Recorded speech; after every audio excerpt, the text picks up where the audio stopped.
Everybody, a very, very warm welcome. Nice busy room. We're starting to fill up from outside. Okay, everybody, it gives me great privilege today to introduce Nkateko Khoza, my guest speaker. I have the privilege of knowing her for a number of years and have invited her a number of times to open our event, but she's an exceptionally busy lady, in demand in corporate South Africa, and she has a track record of exceptional success as a trusted board office holder in both capacity of non-executive and executive roles.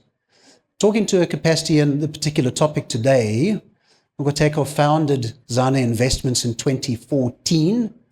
This is a family office investment holdings company with interests across a number of segments, commercial property, renewable energy, private equity, and a number of other strategic sectors.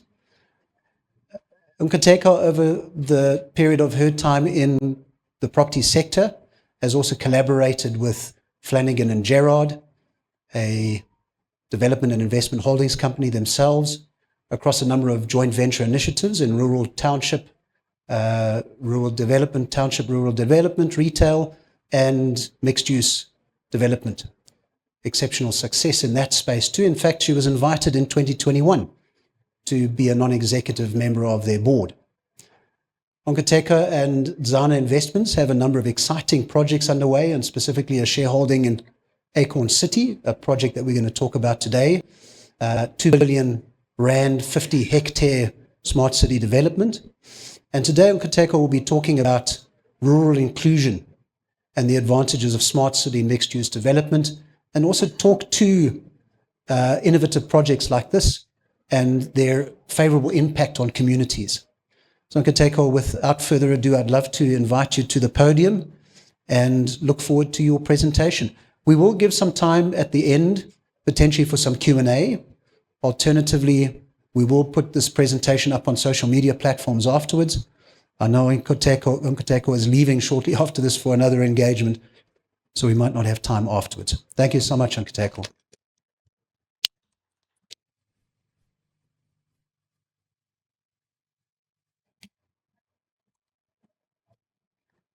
Thank you so much, Greg. Thank you for the opportunity to come and share this afternoon with High Street. And yeah, I think you can keep inviting me, Greg. I promise I will uphold the invitation going forward. But this is quite a privilege to come and chat to you today about rural inclusion and smart cities. And it's particularly a passion of mine because I myself was born in a rural environment in a little town in Bushbuckridge.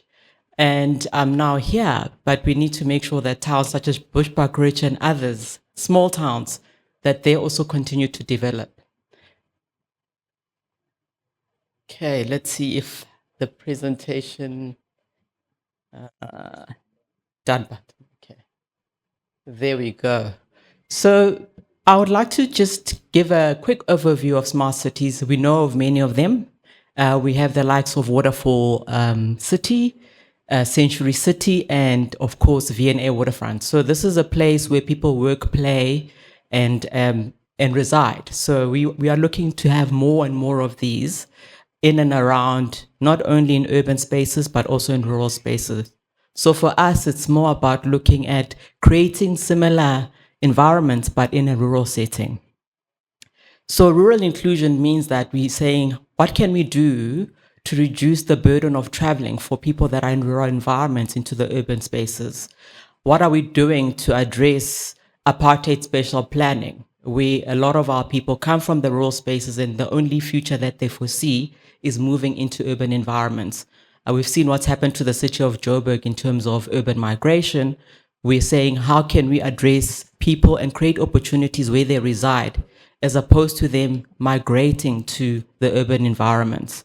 What are we doing around job creation? So these kind of developments, they really foster job creation and address youth unemployment. So these are very important factors around why the inclusion of rural spaces is important, not only in the likes of Mpumalanga where we're working, but throughout the provinces in South Africa. So what makes the inclusion of these rural spaces is that it becomes sustainable. People are able to make sure that they make full use of the land mass of South Africa, and that there's balanced growth in terms of infrastructure. So we're talking water infrastructure. Because of these developments, they get that to be developed. We're talking about road infrastructure. We're talking about electricity. So all the bulk services then get to develop because of smart city developments in rural spaces such as the one that I'll talk to you about. So the integration means that we can use things such as the digital divide, renewable and sustainable technologies in those spaces, not only using those in urban spaces.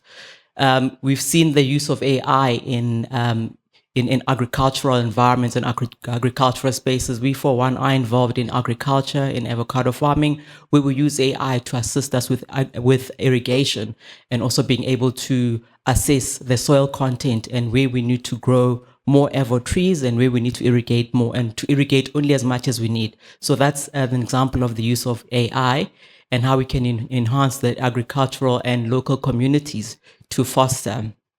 So Acorn City will serve as an example for today's presentation of how we can improve livelihoods and how we can reduce the rural-urban migration.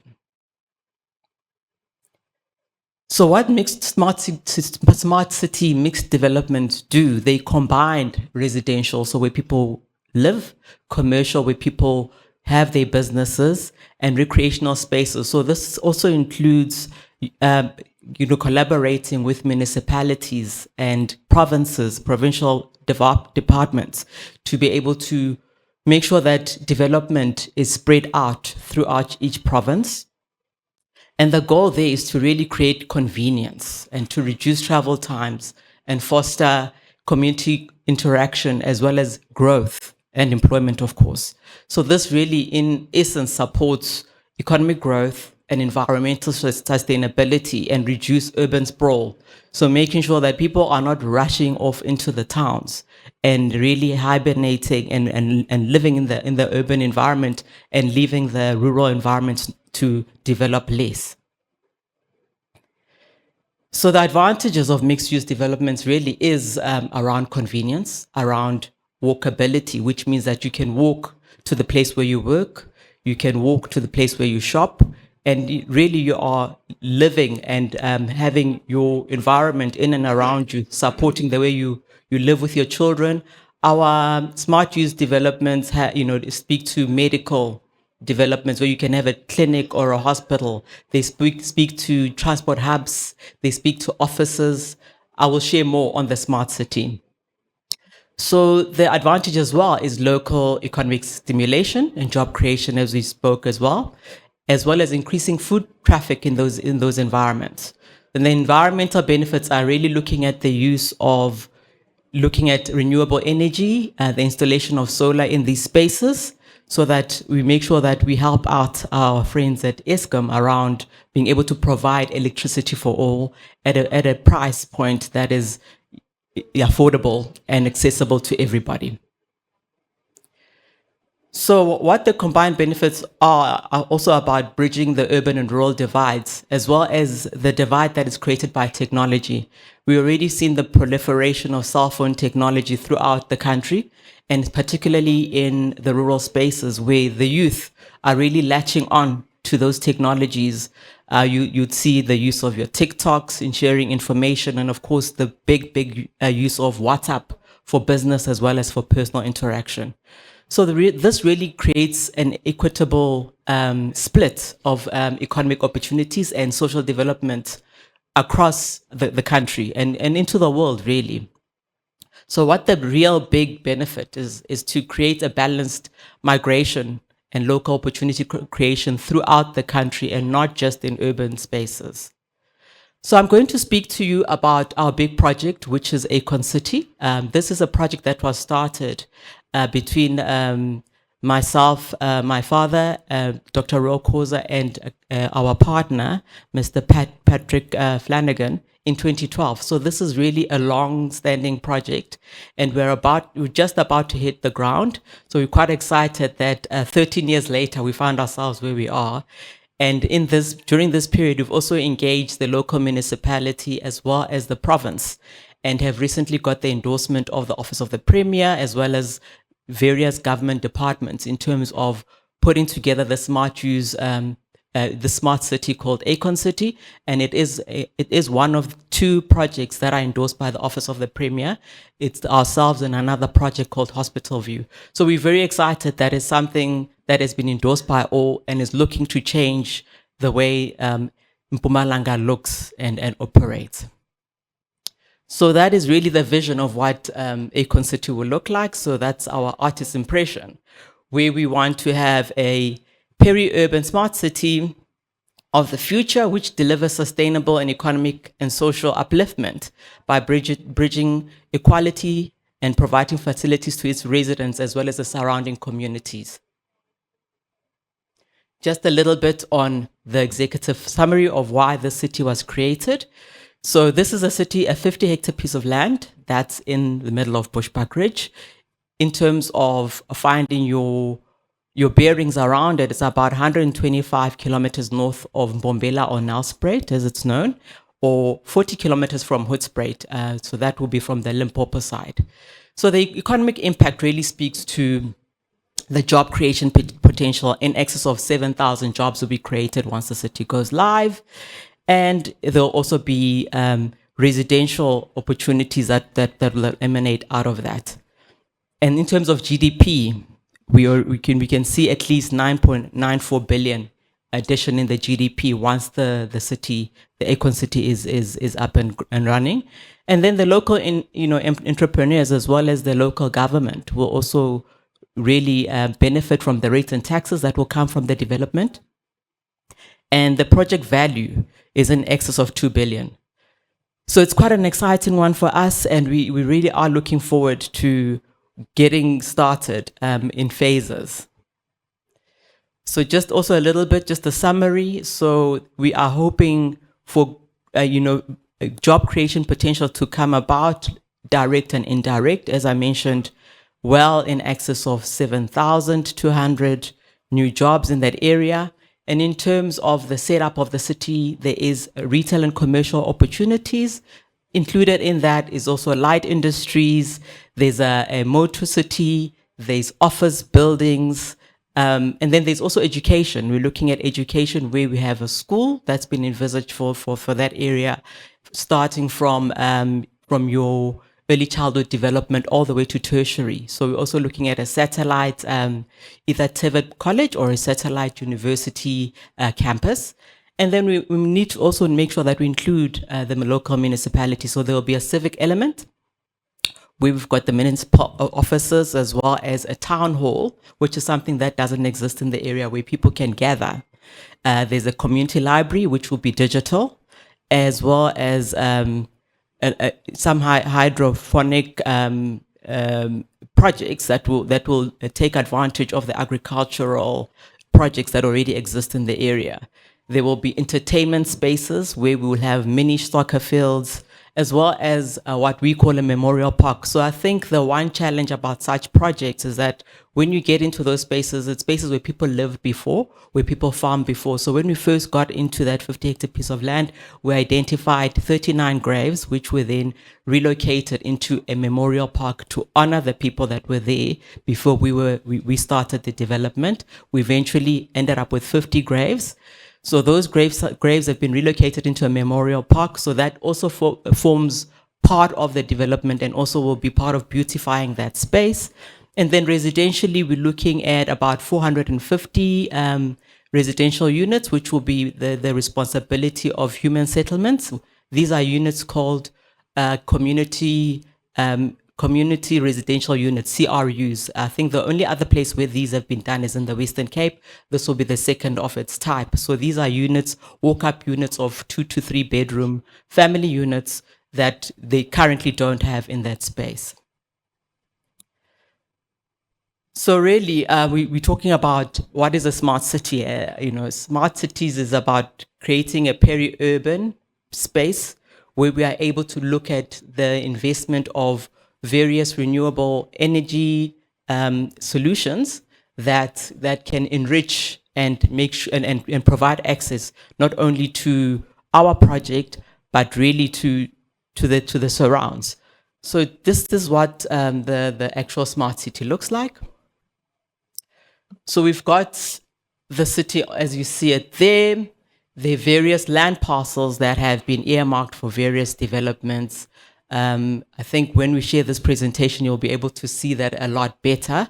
But what the land uses are within that that design, we'll have a medical facility, we'll have a transport hub, we'll have some residential, a digital learning center and contact center where we make sure that we look at the education as well as the technology, education and digital education of the youth in that space. We'll have light industries where we will have up to 300 units where entrepreneurs can start their businesses. This will be an initiative together with the founder of CoSpace. They already have three such environments in and around Gauteng, and the one in Mpumalanga will be the first in Mpumalanga, and I'm hoping the first of many, not only in Mpumalanga, but across the whole nation.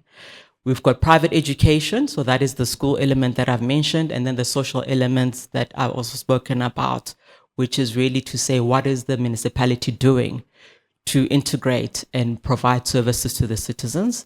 Retail, our retail development is 28,000 GLA, and it is made up of two phases. Phase one is 14,000 GLA with two anchors in terms of the big box retailers. We're very happy to be working with ShopRite on this one. And then the second anchor, we've reached out to the likes of Boxer, which are the two that will really benefit. And then the second phase of the project has a 100-bed hotel. So we know Mpumalanga is the hub of tourism. So a 100-bed hotel will be part of the phase two of the project. So that shows you, the phase one of it. So basically, on your far left, you will see that will be the. It depends where you're sitting. Well, from my far left, probably you're right. It's the light industries. And then the very front there is actually the R40, which is the main road. So we've had to work with the likes of SANRAIL to make sure that the road expansion and road access, there's two access points, two traffic circles that will come into that space, and then two lanes going on either direction. So the colored part, that is the retail. That is the phase one retail. And there will also be drive-throughs in that space. Then there's a transport hub right next to it. And then behind is our medical center, as well as our digital learning center and contact center. And then if you look to the right, your left, we will have a service station. And then we will also have large box retailers such as the likes of CTM and others. We'll also have showrooms and offices, and then of course the school as well as the medical facility. So that's our updated master plan. Quite exciting in terms of what we'll be doing as part of phase one. And we really are looking to open up this Acorn City by the first quarter of 2027. So that's what we're working towards. The big delay there was our engagement with SANRAIL, which we've finally made headway. And what the challenge is with a rural environment is that what we had along the R40, we actually had residential units that were built onto the road reserve. We had about 40 homes that were bordering on the road reserve, which was really impeding us from being able to expand the road. Then we had to engage with SANRAIL and see if we can then redirect the road into our property, into a portion of the 50-hectare piece of land to make provision for the road. So I think town planning in its totality is really, really important in these spaces to make sure that we work together with traditional councils, which is what you deal with when you're in rural spaces, to make sure that people are building where they should be building and not beyond, because that really does have a long-term impact on future developments. So just to summarize some of the key points, what we are looking to do, rural inclusion seeks to reduce the travel burden for the locals so that they're not traveling into the cities. They're literally even walking into the places where they need to get to. It looks to address apartheid rural spatial planning, where a lot of the rural environments are underdeveloped. We're looking to decrease urban migration so that people stay where they live as opposed to moving into the cities. And then we're also looking at job creation and addressing youth unemployment. So that there brings me to the end of my discussion and my sharing, and I'm very, very happy to engage with you. Have any reflections from the High Street attendees in the room, and happy to chat a little bit more and hear from the floor in terms of their thoughts on what rural inclusion means to them, and any thoughts on the presentation. Thank you so much.